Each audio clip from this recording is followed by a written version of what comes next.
This hour of the Costa Report is brought to you by IBM. Big data at the speed of business. Welcome to the Costa Report. I'm Rebecca Costa, and thank you for joining me for another 2 hours of Straight Talk Radio. I want to welcome U.S. military personnel and veterans who are joining us over the internet today, especially those of you who are serving abroad. Thank you for being with us again. In just a moment, the president and CEO of the National Venture Capital Association, Bobby Franklin, will be here to talk about a startling decline in venture capital investments for the first quarter of 2014 in the United States. Where do we stand when it comes to investing in new ideas and companies in this country?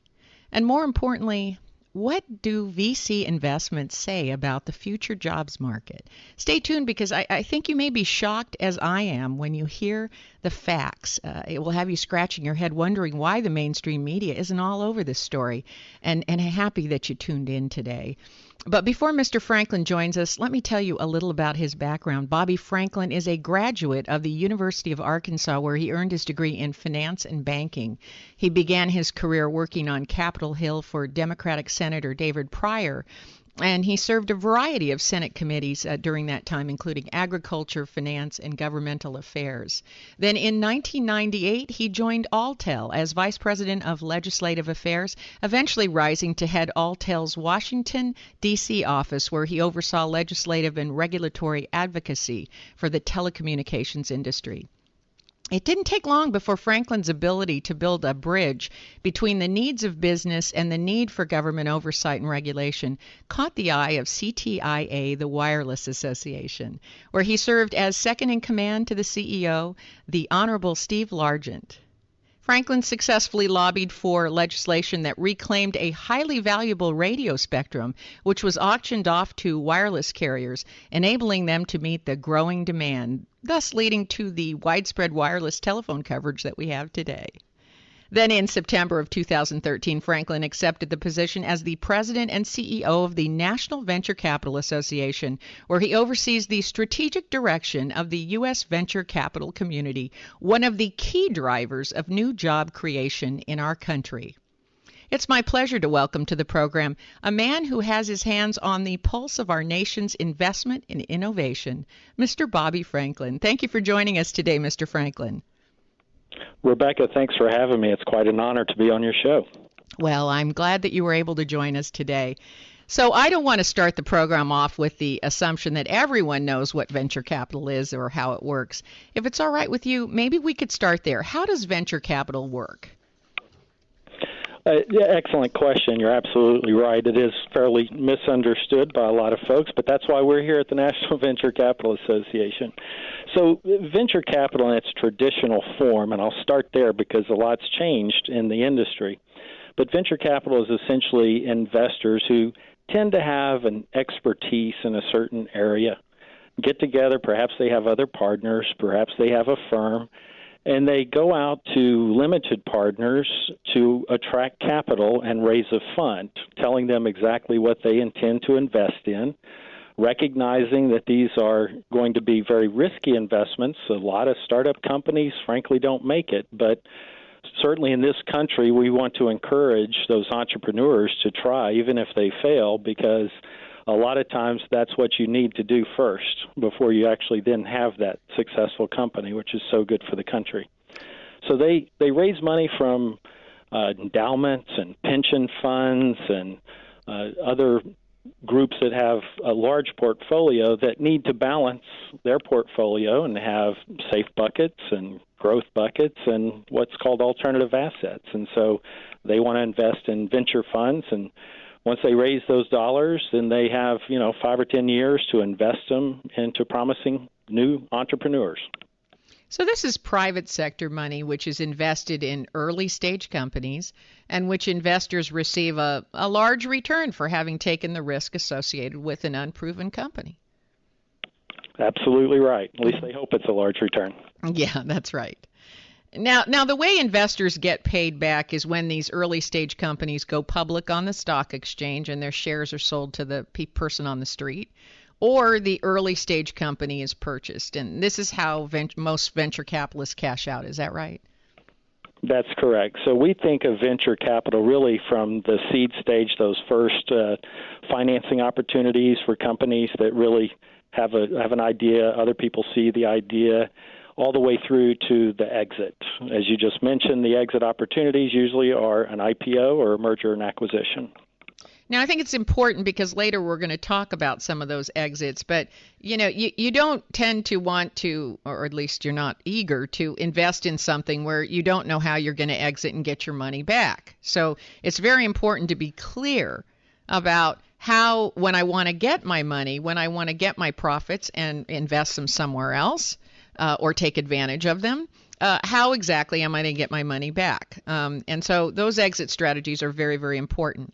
Now, in the National Venture Capital Association's literature, it says that venture capital is a unique asset class because it has the patience, the hands-on guidance, and the willingness to take risk and fail, which has been proven to drive U.S. economic growth faster and generate more jobs than any other asset class. Can you speak to that for a moment? Well, you said it very well there, and since you're quoting our literature, I guess that's a way for me to pat ourselves on the back here. But it is, when you think about the really fast-growing companies, whether they're in the technology sector, whether they're in life science sector, still there's some activity in the energy and clean tech sector.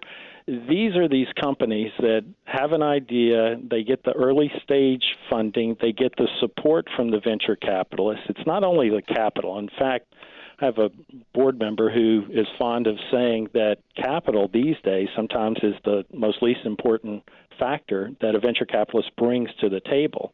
It's all that experience that they come with to help the entrepreneur. They've helped start dozens, if not hundreds, of companies, and they know what works, they know what doesn't work, they know what's important to focus on at the different stages, and they help them grow. Now, this takes many years, and on average, it's around 7 or 8 years these days to get a company from that first investment to that exit opportunity. And once you get to that exit opportunity, a lot of folks, anecdotally to us, and then some studies suggest that once you've had that IPO in particular, you really start to see a growth rate of jobs, and those growth rates in this country are so important to us today.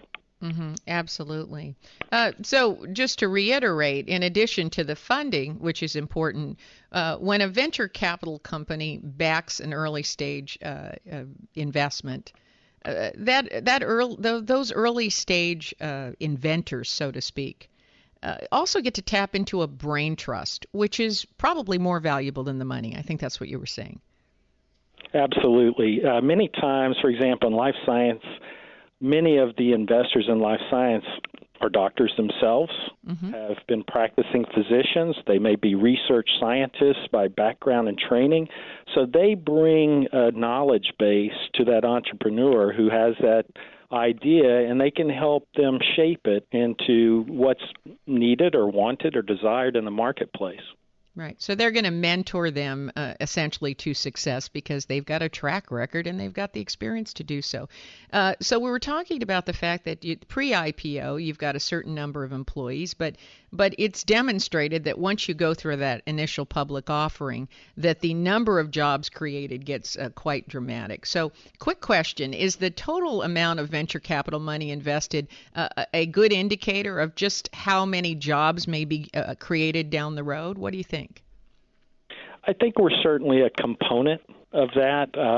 It's such a long cycle when you think about 8 years in companies, and you think about you go through and you may have a lot of early seed stage funding in a certain couple of year period, whereas, years after that, you're going to have more funding at the expansion stage. Right.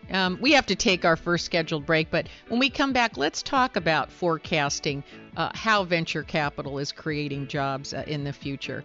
We'll pick that up right after this break. You're listening to the Costa Report.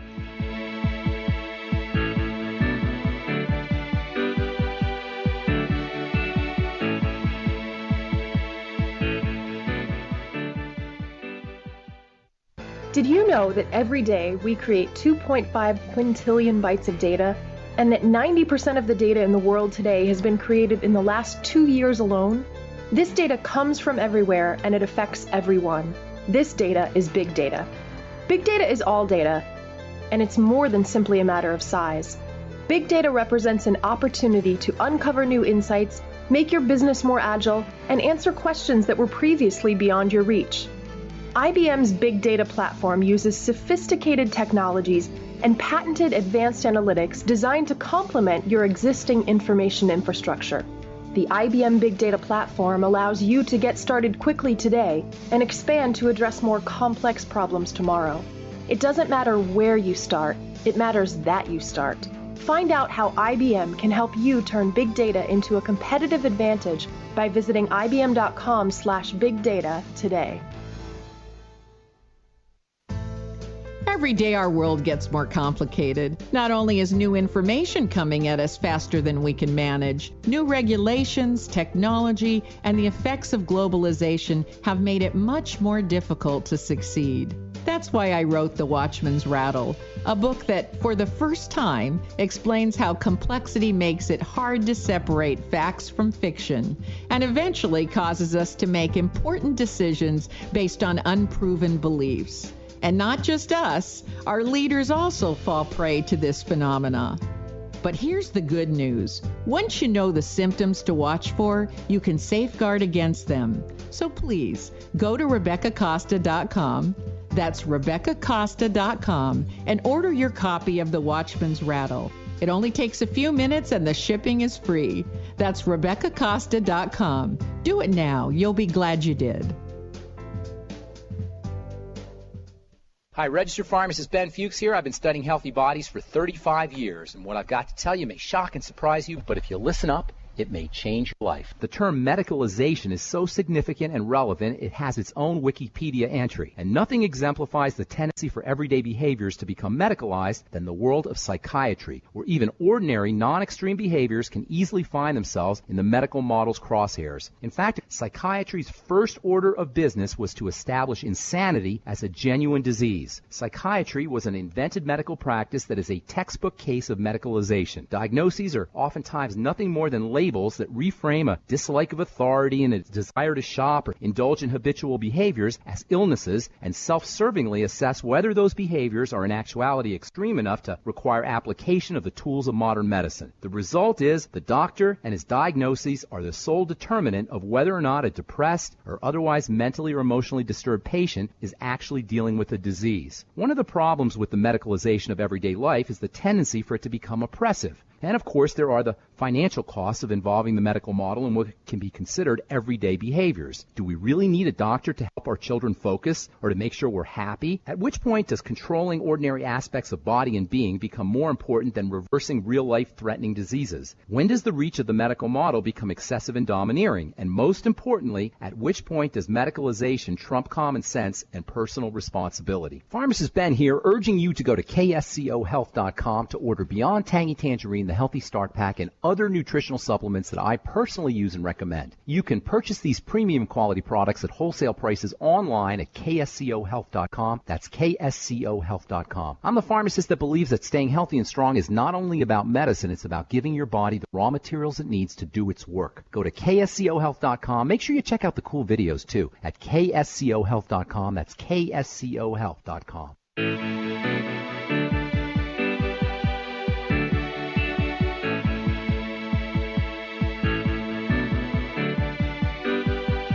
Welcome back to the Costa Report. I'm Rebecca Costa, and my guest today is the president and CEO of the National Venture Capital Association, Mr. Bobby Franklin. And before the break, we were talking about the fact that venture capital investments are generally 7 and 8 years long or longer before the investors can exit. So in terms of forecasting the job market, the long-term nature of the investment makes it a little difficult to make an accurate prediction.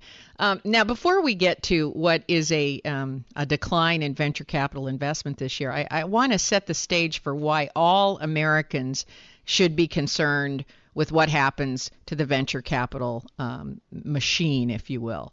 And to do that, I need your help in connecting the dots between the number of folks a venture-funded company employs before they take a company public and then afterwards. So before the break, I promised that we'd cite a few examples. Let's take Home Depot first. 650 jobs before their IPO, 331,000 after going public. Next is Starbucks, 2,500 jobs before going public, 157,000 jobs after. Staples had 1,700 jobs before their IPO, 87,000 after, and the list goes on. And these are powerful numbers in terms of generating jobs in America. So it seems to me we cannot talk about reducing unemployment without talking about venture capital, or do I have that wrong, Mr. Franklin? Well, Rebecca, you have it exactly right. And the way we think about the venture industry is it's this entire entrepreneurial ecosystem, which is really a golden goose for our country. We've led the world. There are people all over the world that get off of planes here in the U.S. every week trying to figure out how to emulate what we have in the U.S. in their countries because they all see just what you've cited. And so we think about how do we get the exit opportunities correct so that we can take those return them to the investors. The investors then want to get back into the next set of funds, which really go to help the next crop of entrepreneurs build the next great companies. And you keep this virtuous cycle of the innovation economy continuing. Now, here's the thing. I grew up through the ranks of Silicon Valley. I worked there during the 80s and the 90s, and I watched the miracle firsthand of what venture capital did in the electronics business, whether it was semiconductors, networks, personal computers, routers, just name anything, printers. It didn't wireless communications. Didn't matter. All of these were basically early stage innovations that venture capitalists took risk on and also deservedly got big returns on, but led to completely new industries and massive employment. When I was working in Silicon Valley in the 80s and 90s, there was such a shortage of people to fill jobs. You could walk across the street and increase your salary 50%. That was the kind of economy that I was fortunate to work in.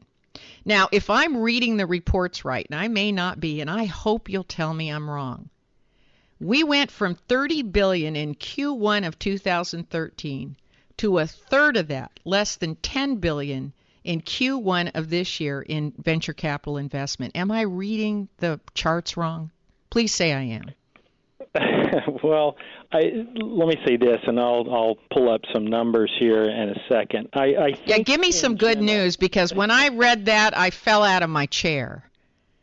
Well, I hear you. Overall, when we look at the investment number, how much money is going into companies, the $30 billion was, or $29.6 billion was all of 2013. Mm-hmm. The first quarter of 2014 was $9.5 billion. So if you think about where that could be heading, we actually are. It is that we're expanding. And while we can't predict what the next three quarters, because we haven't released the second quarter yet, that'll be next week, we anticipate that this year is going to be a lot bigger than last year. Okay, so I'm looking at just a slow start for the beginning of the year, but we could exceed what we invested last year if this rate continued. Is that right? Exactly. Okay. That makes me feel so much better. I am reading the chart wrong. I thought we went from $30 billion to $9 billion, and I was ready to move to another country. I hear you. No, that's just, and it probably we need to correct that on our website, but that was comparing annual numbers, and then we just threw in the first quarter to show kind of where we're heading. So actually, that run rate would make it that we would have an expansion this year. Okay. Now, the number of deals that were completed, that chart probably is showing 1 year versus Q1 as well. So it shows that 951 deals were completed in Q1 of 2014. And that sets us on track to be a little less or even with 2013. Is that right? I think that's right. Yeah, I think in 2014 we had about 4,000 deals that were completed by venture capitalists. So, but at best, we seem to be a little flattened out. We don't seem to be increasing investment. Well, the release that we had yesterday showed what the fundraising looked like. So, again, you have to think about venture in these really long cycles. And we've released quarter two numbers for exits. And so thinking of it in this order, for our exits, we had the fifth quarter in a row with north of 20 venture-backed IPOs. There were 28. It was a little less than the first quarter of 2014, but it was still the fifth quarter in a row, which is certainly better than the previous several years. And so when you think about an expansion of IPOs, now we attribute and give credit to the Jobs Act back in 2012 when Congress and NVCA and a lot of folks worked together to get something right. And that focus was to make sure that there weren't regulatory burdens, and we did what we could to make it easier for companies to get onto the public markets. Before that, the IPO market had really stagnated. And so working with Congress, we got provisions in place from the Jobs Act that made things like confidential filing possible. Before, a company would have to basically spill all their secrets if they were thinking about going public. And then if they ended up not being able to go public, their competitors could basically see everything that was going on in their company. And it really put them at a disadvantage and caused them to decide not to try to go the public market route. And a simple thing like getting it right with confidential filing has helped a lot of companies just sort of test the waters. That's right. Well, the companies were in a terrible position. They were somewhere between public and private. The nice thing about being a private company is you don't have to disclose all your information. But in the process of becoming public, you were being asked to disclose confidential information, even though you weren't even a public company yet. And so that fortunately, that got straightened out because that did put a number of companies at risk who may not have been able to go through the entire IPO process. We're going to have to take another break, but stay right where you are. We'll be right back with more from Bobby Franklin. You're listening to the Costa Report.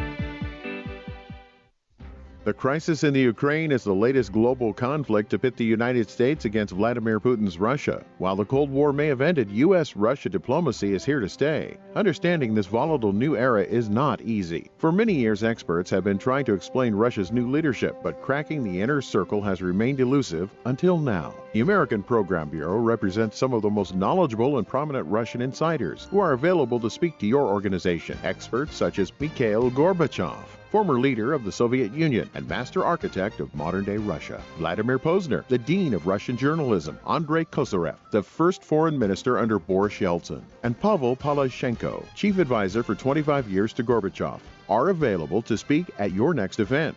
No Speakers Bureau offers greater insights into how Russia impacts our economy, our world, and our lives. To schedule these esteemed leaders for your next event, contact the American Program Bureau at 800-225-4575 or apbspeakers.com.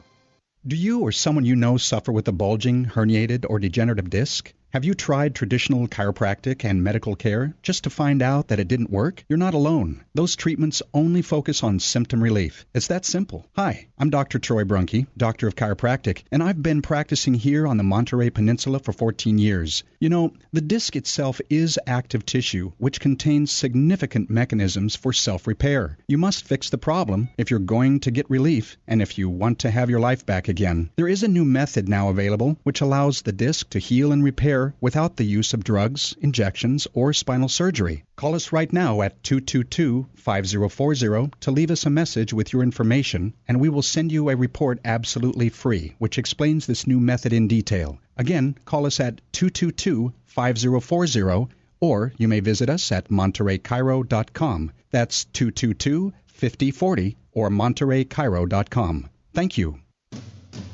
Julianne here for Zen8 Gardens. Do you love gardening? Want to learn organic container gardening in small spaces? Need a gardening method that works consistently, producing disease-free, pest-free plants? Zen8 Organic Garden Wednesday workshops are for you. Take home Zen8 Gardens with each workshop. Gardens that you make. Supplies included. Go to zen8.info. zen8.info. zen8.info.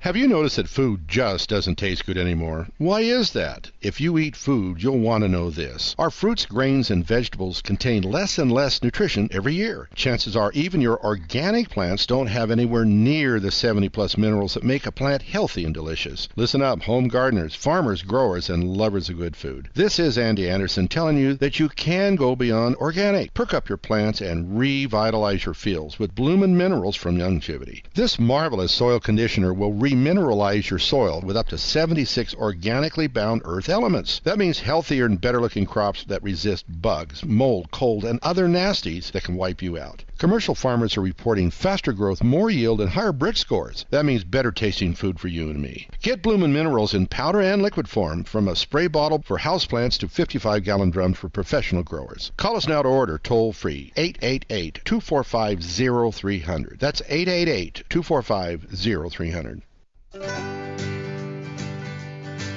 If you like to fish, or you like to know about fishing, or if you know someone who does, you have to tune in to the Let's Go Fishing radio program with Alan Bushnell and Mike Baxter. Let's Go Fishing is heard every Thursday night beginning at 8 p.m. right here on AM 1080 KSCO.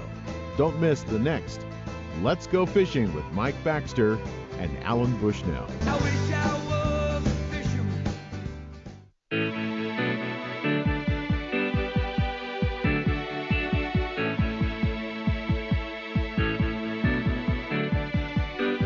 Welcome back to the Costa Report. I'm Rebecca Costa, and if you're just joining us, our guest is Bobby Franklin, the CEO and president of the National Venture Capital Association, and he brought us some good news, because I will tell you, if you go to their site and you look at this chart, it looks like venture capital for Q1 in 2013 and 2014 dropped from $30 billion to $9 billion, and my jaw dropped.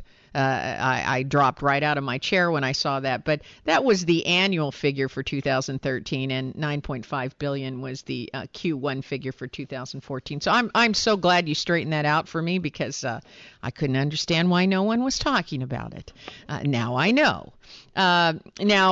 We have some listeners today who believe there is plenty of venture capital to go around in the world. But we're not investing enough in innovation in this country, that the VC investments in India and China are beginning to dwarf our own investments in innovation. So how would you respond to that? Well, certainly we have seen, and in fact we had a couple of NVCA members a couple of weeks ago testify in Congress, and this was in the life science sector. And the point they were making to policymakers is that, look, regulations, taxes, other things matter. And in the life science sector, we have seen a drop. Not many years ago, maybe 30-something% of the venture capital invested in this country went into life sciences. And in the past few years, that's dropped. Now it's barely over 20% for all life sciences, meaning medical devices and bio and pharmacology. And what these two members testified in Congress said is that because you have more predictability in the regulatory environment on getting an answer of a certain, whatever the answer is, at least you're getting it in a more certain time frame in an Ireland or a Singapore or somewhere else, that more and more they're seeing their founders and CEOs and entrepreneurs wanting to create companies overseas. And I think that's something that we need to make sure policymakers hear loud and clear, because this could be the canary in the coal mine. Now, is that the FDA holding up approvals on new products and processes? It is. It's the FDA sometimes changing what they need. You start off on an agreement on what you need to prove as far as efficacy, but then once you get into it, they suddenly decide that they need a couple other studies that they didn't tell you about at the beginning of the process. And look, we're all about efficacy, but I don't think a lot of the countries that are seeing an increase in life science investment have any less efficacy requirements than we do. Mm-hmm. It's just that they have a more predictable route to an answer. Well, you're being kind. I call that changing the rules in midstream. I would agree with that. Yeah. I mean, you can't do that. You can't tell people that these are the efficacy requirements. These are the studies that we require. And then the person completes that and they say, oh, we came up with 9 more that you didn't know about. Now, the investors then are saying, well, when are we going to be able to deliver the product, right, and the process to market and get our money out of the company? And the answer is we don't know when. Because you don't know when you don't even know if you're near the end of the process, because the process can go on and on and on. Is that right?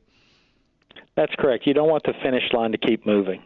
That's right. As an investor, you need to know when you're going to have an answer. You can prepare on the front end about how much capital you need to prove something out, but if you get to the end of that line and then suddenly the finish line gets moved beyond there, that's really unfair.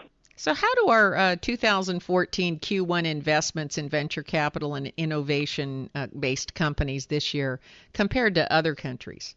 Are they flat? Are they increasing? Are they decreasing?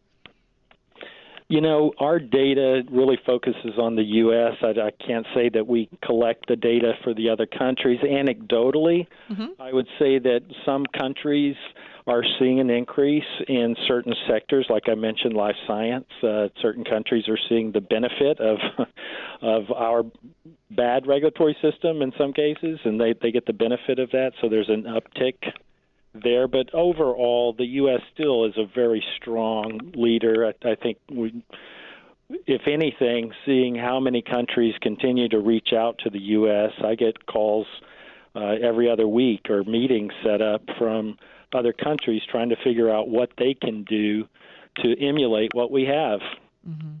So there's nothing wrong with the innovation and the creativity and the fact that there are investors that would like to invest. It sounds to me like over-regulation has added up to shooting ourselves in the foot a bit. At least in some of the vertical parts of our industry, yes. Now, we all know that in countries like China, the government funds a great deal of primary research and also development, whereas we've tried that here when we announced particularly that we were investing in green technologies and jobs through these public-private partnerships in companies like Solyndra. But I think what we wound up proving was that the public has a very low tolerance for failure, whereas venture capitalists deal with failure 85% of the time. We can't expect our government to call every investment in innovation right, and yet we seem to demand that they do, rather than look at failure as a necessary part of progress. We immediately jump to someone to blame for wasting taxpayer money. So how do we fix that? That's a really good question. I think that we ought to spend some time looking at ways that the government can be supportive, but perhaps, as you suggest, not just direct investors. Let's let the professional investors make the investments, but let's make sure that the government does its role by having the environment from a regulatory perspective, from a tax perspective, from anything that they do or are in charge of ought to be favorable towards this part of what I call the innovation economy, so that this entrepreneurial ecosystem can continue to thrive and grow. Right. So you're saying, look, maybe the government is not a very good venture capitalist. They shouldn't make direct investments like they did in Solyndra, but they can certainly encourage investment in innovation through tax incentives, for example, which we did with the green energy sector in building out windmills and solar panel tax credits and those kinds of things, and also from a regulatory perspective, not increasing the amount of regulation and changing the rules, as you say, moving the goalposts in the middle of the process. Is there any such thing, by the way, as being grandfathered into a process? Probably not. Well, There are some unique programs that we've worked with the FDA as well as Congress to try to, using the life science example again, to make sure that you can sit down with the regulators on the front end and try to have the process laid out in front of you. And there are some innovative new ideas that we continue to work to see if we can improve upon those to get more certainty. So I would say progress has been made, but not enough. Has there been any one program that the government has, that you've seen movement on in the government that you feel has really opened up the pathway for venture investment? You know, as you read in my bio, I started in September of last year, so I'm not even through my first year. So let me come back. I'm sorry, I didn't mean to put you on the spot like that. Well, no, I would just say there's nothing that rises to the level where I would point to at this point in my learning curve to say this is a great example of what they've done right. Unfortunately, in my learning curve, I'm learning about the things that haven't gone as right, but hope springs eternal. You know, when you work with venture capitalists, it's all about hope and optimism, and that's a good place to be. Yeah, it is. And you are absolutely right. You have to be optimistic because when you're inventing things, you really don't know what the outcome is. Otherwise, it wouldn't be inventing. So, venture capitalists do tend to be some of the most optimistic and determined people that I know, and I've worked with many of them in Silicon Valley throughout the years. We have to take our last scheduled break, but stay right where you are. We'll return after these important messages from today's program sponsors. You're listening to the Costa Report.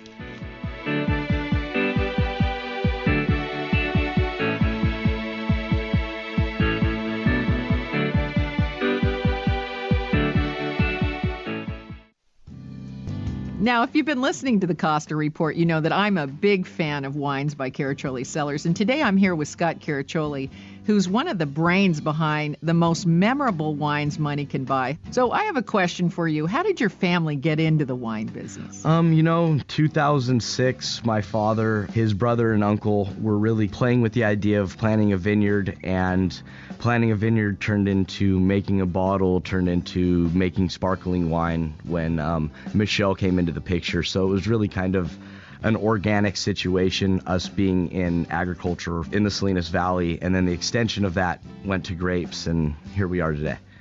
To find out more about Caraccioli wines, visit us at www.caracciolicellars.com or stop by our tasting room in downtown Carmel, California. That's Caraccioli Cellars, Caraccioli, Cellars, where one bottle is never enough. Do you love creating salads as much as you enjoy eating them? Hi, I'm Amy Tobin, cookbook author and culinary expert. Dole inspires fresh and wholesome dishes for any meal with their wide selection of salad blends and all-natural salad kits. From the mild and tender texture of sweet butter lettuce to the crunch of classic romaine sprinkled with colorful shredded carrots and red cabbage, Dole has over 30 salad blends to satisfy every palate. If you're looking for the ultimate in convenience, try Dole's unique salad kit combinations that include farm-fresh lettuces and vegetables, mouth-watering all-natural toppings, and specially made dressings. It's all you need to make a distinctively delicious salad. The possibilities are endless. Visit www.dolesalads.com for recipes and other ideas to feed your culinary imagination.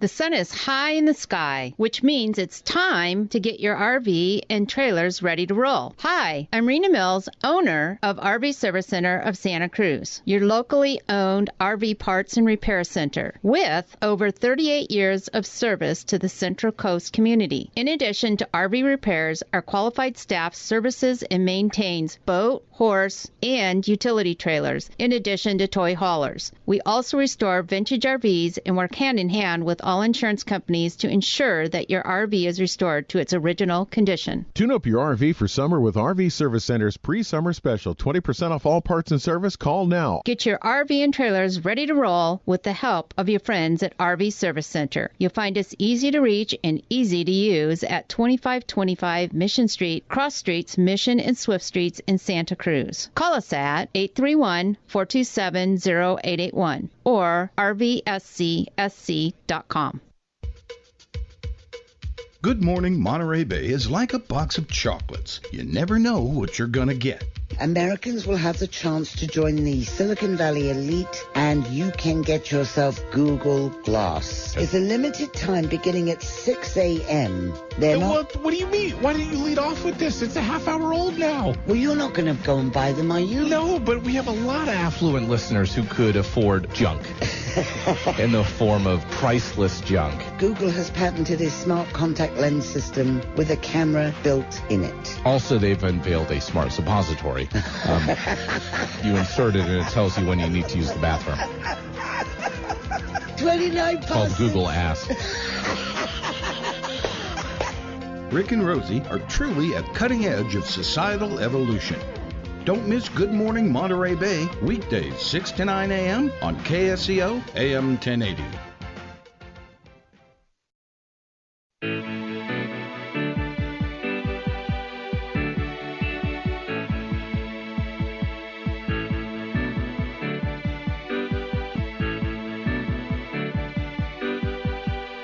Welcome back to the Costa Report. I'm Rebecca Costa. Today, our guest is Mr. Bobby Franklin.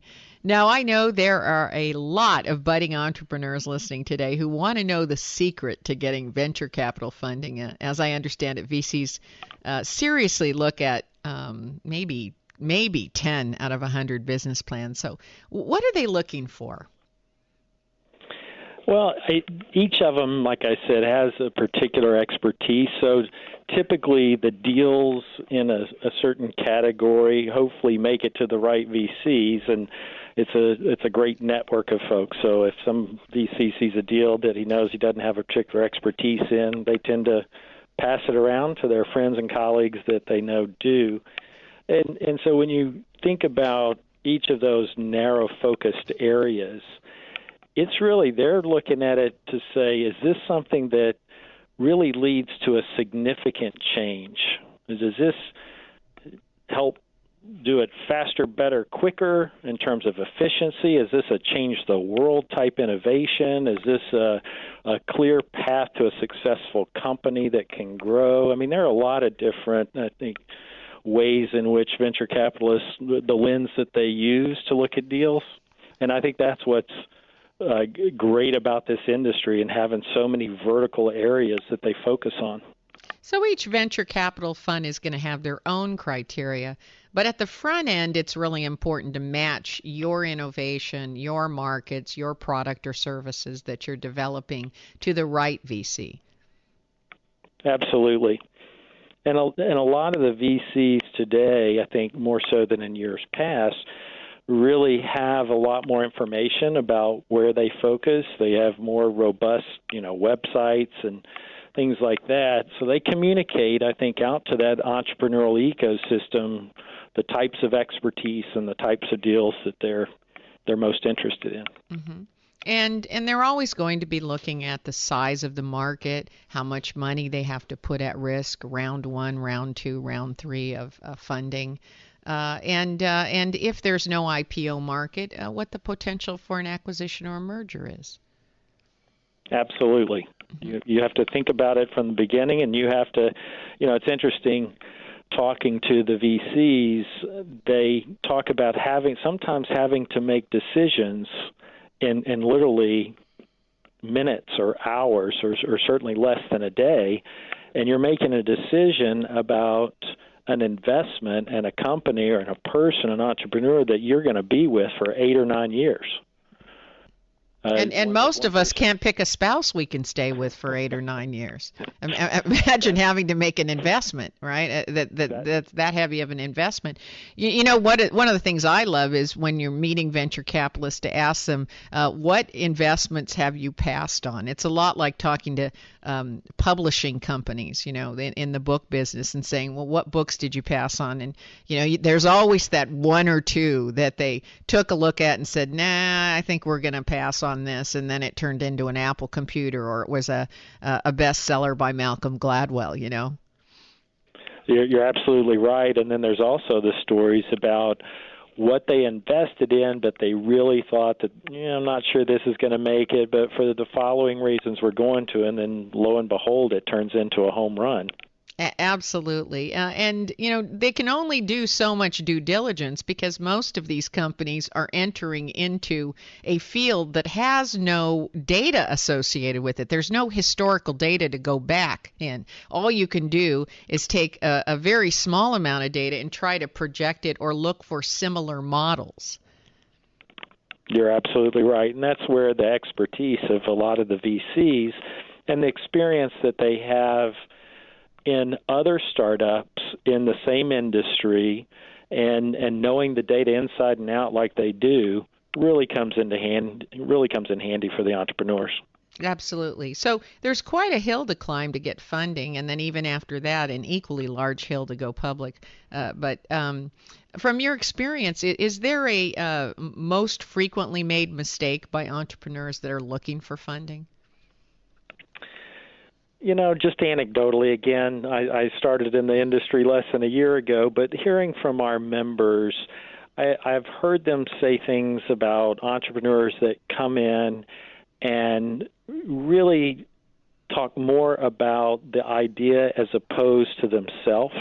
Mm-hmm. And what I mean by that is you talk to a lot of VCs, and they really talk about the investment in the person. And you know, the idea is obviously important, and ultimately that's what makes the decision, but they really have to have a good feeling about who the person is. Do they really have this I want to change the world attitude? Do you see that fire in their belly, so to speak, about I am all in, I am totally and completely a believer in this idea, this invention, this patent, whatever it is, and it is going to make a significant difference in our world. So one of the things that they would look for is a very, very deep commitment, because you're asking someone else to commit funds, but you've got to commit passion. Absolutely. Mm-hmm. And that's one of the things. When I looked at venture capital plans and people looking for funding, one of the things I kept seeing is that people never asked for enough money. They somehow thought that if they asked for less, it would be easier to get.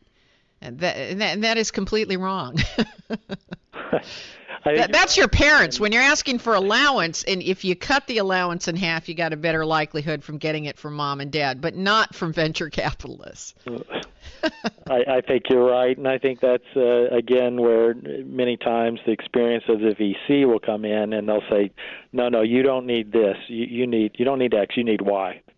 Exactly. That's that experience again, and also not going in and making the mistake of thinking that if you ask for less, you have a better chance of getting it. Now, I don't want to let you go without asking you to give the address of the National Venture Capital Association website, where the statistics, trends, and venture capital that we've been talking about today, all those statistics are posted and available to the public. What is your web address? It's www.nvca.org. Okay, now unfortunately we are all out of time this hour. It just flew right by. But before we say goodbye, I'd like to thank you for taking time to be with us today. We learned a lot, and I hope you'll come back soon. Thank you, Mr. Franklin. Rebecca, thank you. If your station is leaving us after this hour and you have a question or a comment to make about today's interview, you can email me at RebeccaCosta.com or drop me a note on Facebook, Twitter, LinkedIn, and let me know how you felt about our conversation today with Bobby Franklin. There is no debate that venture capital funded companies have been responsible for a great deal of the job creation in this country. But what does it mean when investments in innovation in this country are not keeping up with other countries. It's worrisome. And I'm curious as to why you think the mainstream press is not all over this story, why they don't cover venture capital as an indicator of future jobs creation. It seems to me that would be an easy algorithm to put together. And by the way, if you missed the full interview with Bobby Franklin today or any of our other guests, remember you can download previous episodes of the Costa Report from our website, Apple iTunes, Podbean, and our new YouTube channel. And while you're at our website, take a moment to check out the new video of the very first public debate on the Affordable Care Act 6 months into it. The debate is hosted by Fox News personality Juan Williams, and I'm one of the members of the panel, and I think you'll find it very informative. If you haven't seen the video yet, just go to RebeccaCosta.com. It's right there on the homepage. If you want to know how the insurance industry is responding to Obamacare, this is the video to watch. And while you're at our website, be sure to pick up your copy of The Watchman's Rattle. All you have to do is click on the image of the book, and it takes you right over to Amazon where you can grab a copy today. The Watchman's Rattle is the only book that shows how complexity and the overregulation we've been talking about today and more data than at any other time in human history has produced gridlock and also a confusion between empirical facts and unproven beliefs. Not only are our leaders confused as to which are facts and which are just poor science disguised as facts, you and I are also having a heck of a time making decisions. So please take a moment to get your copy of The Watchman's Rattle. Do it right now. All proceeds from the book go toward keeping quality programming on the air, like the interview you just heard with Bobby Franklin. We have a very special program planned for next week, so write it down on your schedule because you don't want to miss a rare interview with one of the most acclaimed violin virtuosos in the world, Mr. Itzhak Perlman, who has just joined the mission to prevent another outbreak of polio, an outbreak the CDC claims would threaten more than 200,000 children. We have the way, but do we have the will to preempt this and other deadly diseases? Find out next week on the only news program which puts policy ahead of politics. Now stay tuned for another hour of Straight Talk Radio. You're listening to the Costa Report.